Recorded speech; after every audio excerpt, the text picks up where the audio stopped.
रामपुर गांव में एक भोला नाम का सब्जी वाला रहता था। उसकी सब्जियां ताजी और अच्छी होती थी। सब्जियां ले लो, सब्जियां ताजी ताजी अच्छी अच्छी सब्जियां, टमाटर है, गोभी है, आलू है, बैंगन है, सब सब्जी है, सब्जी ले लो सब्जी। आ गए भोला बेटा, बस तुम्हारा इंतजार कर रही थी। आज क्या क्या सब्जी लाए हो? अरे चाची सारी सब्जी हैं, आपको कौन सी चाहिए? 1 किलो आलू, आधा किलो गोभी और आधा किलो टमाटर दे दो। दाम ठीक लगाना। चाची पहले बाजार में सब्जी के रेट पूछो, उसके बाद मुझे पैसे दे देना। कहते हुए उसने चाची को सब्जी दी और पैसे लेकर आगे बढ़ गया। देखते ही देखते उसकी सारी सब्जियां बिक गईं। तभी उसकी एक रोज की ग्राहक मुनमुन वहाँ आई। अरे भैया, ये क्या, आज सब्जियां खत्म? हाँ, आज सारी सब्जियां बिक गईं। आपने देर कर दी, आप किसी दूसरे सब्जी वाले से सब्जी ले लो। अरे उन लोगों की सब्जियों में न जाने कोई स्वाद क्यों नहीं होता। मुझे तो आपकी दुकान की ही सब्जियां पसंद है। कल मेरे लिए सब्जी बचा लेना। हाँ हाँ, क्यों नहीं, कल आपके लिए मेरे बगीचे से ताजी ककड़ी और टमाटर लाकर दूंगा। कहते हुए वो सब्जियों का खाली टोकरा लेकर अपने घर आया। वहाँ पर उसकी पत्नी कमला उसका इंतजार कर रही। अरे वाह, आज तो आप जल्दी आ गए। सारी सब्जियां बिक गई क्या? हाँ बिक गई, और ये लो आज की कमाई। कहते हुए उसने कमला को पैसे दिए। पैसे देखकर उसके चेहरे पर मुस्कान आ गई। कमला ने तुरंत उसके हाथ में से पैसे लिए और पैसे गिनने लगी। 1 2 3 4 5, ये बस 500 रुपए। तुम तो कह रहे थे सारी सब्जियां बिक गई, फिर भी केवल इतनी सी कमाई हुई? आजकल मंडी में सब्जी महंगी मिल रही है, इसीलिए कमाई कम हुई। अरे ये क्या बात हुई? महंगी सब्जी खरीद कर सस्ते में बेच देते हो। ऐसे तो खुद का ही नुकसान करा रहे हो तुम। अरे भाग्यवान, नुकसान कैसा, मेरी तो कमाई हुई है। कुछ कम पैसे में सब्जी दे दें तो कम से कम गरीब के घर खाना तो बन जाए, फिर हमें किस बात की कमी। हाँ, मुझे किसी चीज की कमी है। किराए के घर में रह रही हूँ, चूल्हे पर खाना बना रही हूँ। तुम साइकिल पर गली गली सब्जी बेच रहे हो और बोल रहे हो कि किस चीज की कमी है। अरे घर किराए का हुआ तो क्या हुआ, हमारे सर पर छत तो है। कई ऐसे लोग हैं जिनके पास छत भी नहीं है। हमेशा अपने से नीचे वाले लोगों को देखो, अपने ऊपर वालों को मत देखना। पड़ोस में रामू भैया ने केवल 3 साल में सब्जी बेचना शुरू किया। आज उन्होंने खुद का घर और दुकान ले लिया है। मैंने सुना है कि जल्दी कार लेने वाले हैं, और तुम अभी भी साइकिल पर ही घूम रहे हो। अरे वो हाइब्रिड सब्जियां बेचता है, उसकी सब्जी में कोई स्वाद नहीं होता। अभी सब बकवास छोड़, मुझे खाना दे दे, भूख लगी है, फिर खेतों में भी जाना है। भोला के कहने पर उसकी पत्नी ने उसे खाना खिलाया, मगर उसके दिमाग में एक ही शब्द गूंज रहा था, हाइब्रिड सब्जियां। वो सोच में पड़ गई कि हाइब्रिड सब्जियां क्या होती हैं। ऐसे ही कुछ दिन बीते। भोला की पत्नी उसके साथ खेतों में काम कर रही थी। तभी उसने देखा कि भिंडी की फसल में कीड़े लग गए हैं। हे भगवान, ये सब्जी तो खराब हो रही है। इस साल की पूरी मेहनत बर्बाद हो गई। खराब भिंडी कोई भी नहीं खरीदेगा। अरे तू चिंता मत कर, केवल भिंडी की फसल खराब हुई है, टमाटर की फसल बहुत अच्छी है। इस बार टमाटर का दाम भी अच्छा है, सारा खर्चा निकल जाएगा। आपको सिर्फ खर्चा निकालने की पड़ी है। भिंडी का जो नुकसान हुआ है उसके बारे में तो कुछ सोचिए। अरे अब ये फसल खराब हो गई, तब इसमें मैं क्या कर सकता हूँ। सिर्फ मेरी नहीं, गांव में सभी लोगों की भिंडी की फसल खराब हो गई है। चल, शाम का वक्त हो गया, कल सुबह जल्दी जाकर सब्जी तोड़ेंगे। कहते हुए भोला अपनी पत्नी के साथ वापस अपने घर लौट रहा था। रास्ते में उसे रामू सब्जी वाला मिला, जो अपने सब्जी के ठेले पर ढेर सारी भिंडी लेकर जा रहा था। उसकी भिंडी एकदम हरी और ताजी थी। रामू की पत्नी हैरानी से उसके ठेले की तरफ देख रही थी। उसने इशारे से भोले को उसका ठेला दिखाया। रामू भैया, और कैसे हो आप? अरे भाभी जी, आप अरे कैसी हैं? आप आजकल तो दिखती नहीं हैं। अरे भैया, मैं कहाँ जाऊंगी, मैं तो इनके साथ सब्जियों की देखभाल करती हूँ। वैसे एक बात पूछूं, आप बुरा तो नहीं मानेंगे ना? अरे ये कैसी बात कर रहे हो आप? पूछिए, क्या पूछना है? गांव में सबकी भिंडी की फसल खराब हो गई है, मगर आपकी भिंडी एकदम ताजी और अच्छी है, ऐसा कैसे? उसकी बात सुनकर रामू हंसने लगा और वो भोला की तरफ देख रहा था। फिर उसने अपने ठेले से भिंडी उठाई और भोला की पत्नी को देते हुए बोला, अरे भाभी, ये देखो, ऐसी भिंडी आपको गांव में तो क्या, शहर में भी कहीं नहीं देखने को मिलेगी। ये भिंडी सीधे शहर के मॉल में बिकने जाती है और प्रॉफिट दुगना। ये मॉल की बला है? शहर की सबसे बड़ी दुकान, जहाँ कपड़े लत्ते, सब्जी, राशन सब कुछ मिलता है। उसकी बात सुन कमला सोच में पड़ गई। अच्छी सब्जियां, दुगना प्रॉफिट, तभी रामू भैया ने इतनी तरक्की कर ली। अब तो कुछ भी हो जाए, इनकी सब्जियों का राज जान कर ही रहूंगी। सारी रात उसे नींद नहीं आई। कभी उसकी आंखों के आगे अपनी भिंडी की खराब फसल आती दिखी, तो कभी रामू की हरी भिंडी आती। जैसे जैसे सुबह हुई और वो तुरंत ही कुछ नाश्ता बनाकर रामू के घर ले गई। अरे कमला भाभी, आप सुबह सुबह यहाँ कैसे? अरे मैंने आपके लिए आलू के पराठे बनाए थे, शुद्ध देसी घी में, तो सोचा आपको भी दे दूं। अरे ये तो आपने बहुत अच्छा किया। आज तो मेरी पत्नी गरिमा ने खाने में दलिया बनाया था, मेरा तो बिल्कुल खाने का मन ही नहीं था। अब ये गरम गरम पराठे खाऊंगा।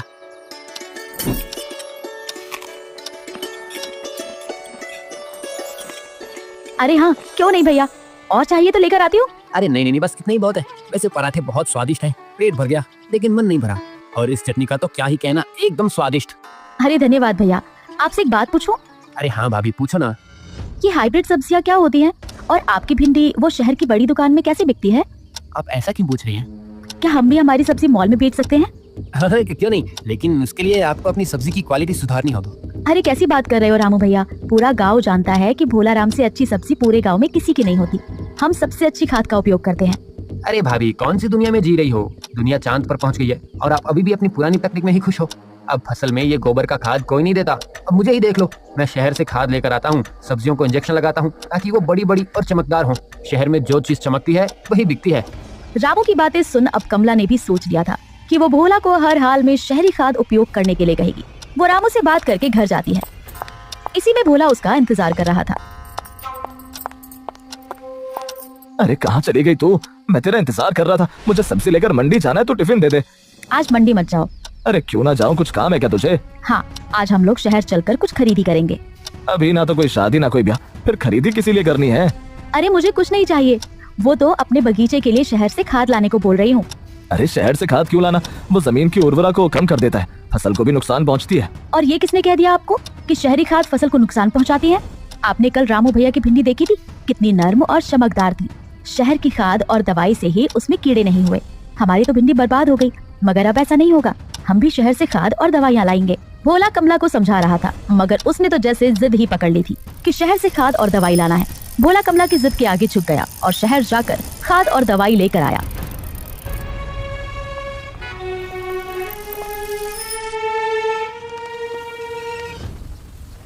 अगले ही दिन कमला ने अपने बगीचे में दवाई और खाद डाली। अब मेरे बगीचे की सब्जियां सुंदर और चमकदार होंगी। और वाकई में 1 महीने बाद सब्जियां हमेशा की अपेक्षा डबल उगी थी। सब्जियों में चमक भी थी। ये देखकर भोला भी खुश हो गया। अरे वाह, ये सब्जियां तो वाकई में बहुत अच्छी हैं। मैंने कहा था ना कि शहर से खाद लेकर आएंगे तो सब्जियां वाकई में बहुत अच्छी होंगी। मैं अभी सब्जियों को लेकर मार्केट जाता हूँ। इन सब्जियों के दाम काफी अच्छे मिलेंगे।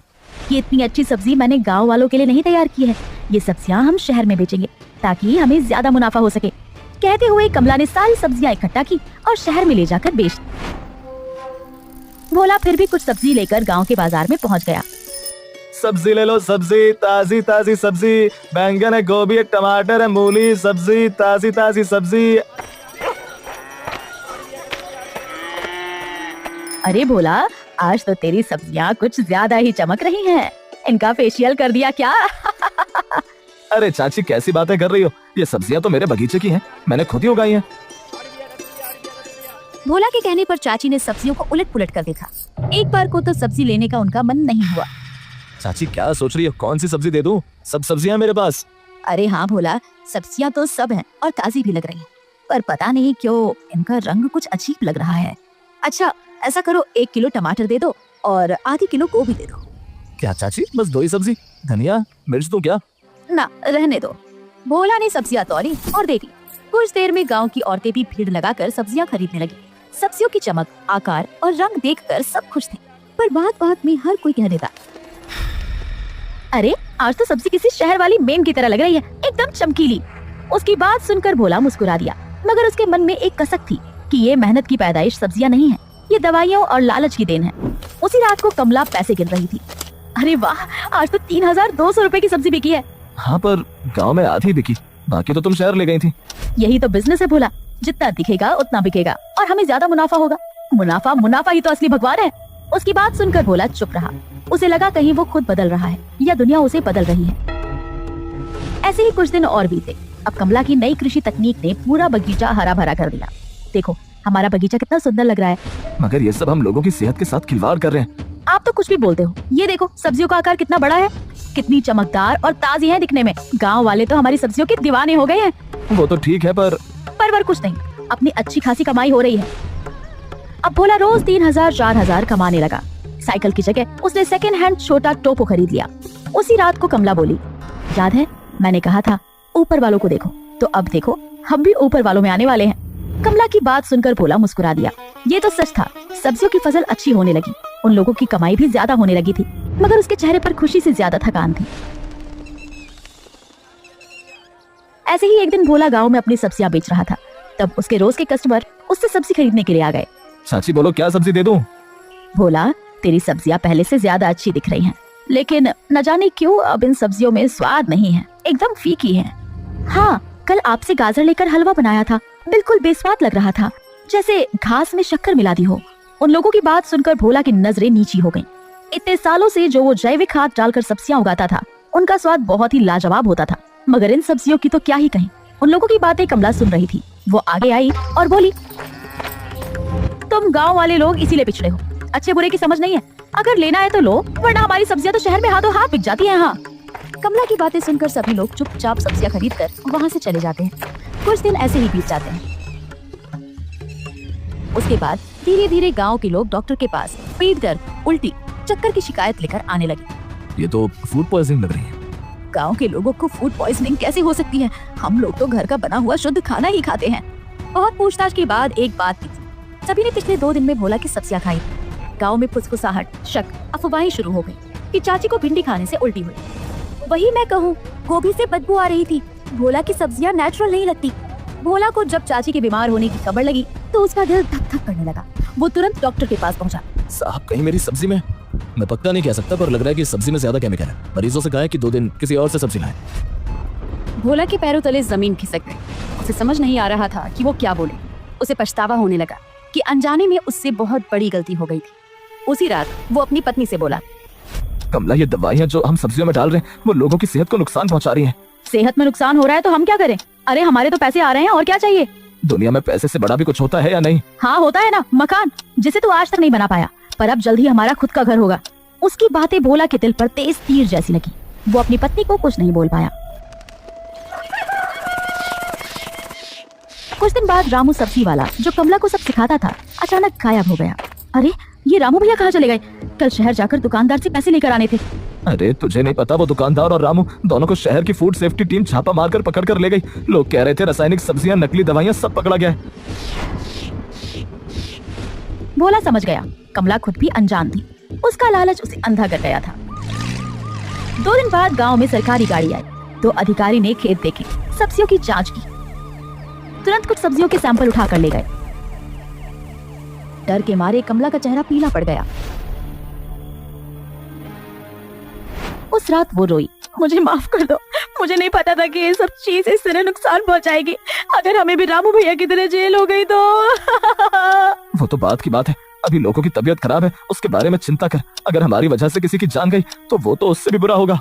आप सच ही कहते थे कि पैसा ही सब कुछ नहीं होता। मुझसे बहुत बड़ी गलती हो गई जी।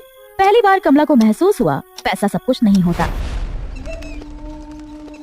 अधिकारियों की रिपोर्ट आई। आपकी सब्जियां मानक से अधिक रसायन युक्त थी, इसलिए उन्हें 1 महीने बाजार में बेचने की अनुमति नहीं है। आप 1 महीने तक केवल जैविक खाद ही अपने बगीचे में डालेंगे।